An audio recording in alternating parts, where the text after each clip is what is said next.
The entryway to your home isn't just a first impression for guests, it's the first thing you see when you get home. Let me show you a low-effort, high-impact makeover to your mudroom. Come on in. Is there a room that couldn't use a storage bench? I love this one with drawers and baskets. The baskets are perfect for shoes, bags, dog toys, and then I use the drawers for seasonal items. Even if you're short on space, there's an organizer for you. Try a corner boot tray like this one. This works in any space. You can even tuck it behind a door.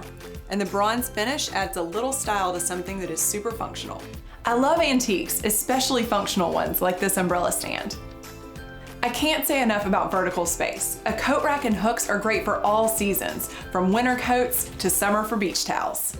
Take it one step further and use baskets for small things. Never lose a winter glove again.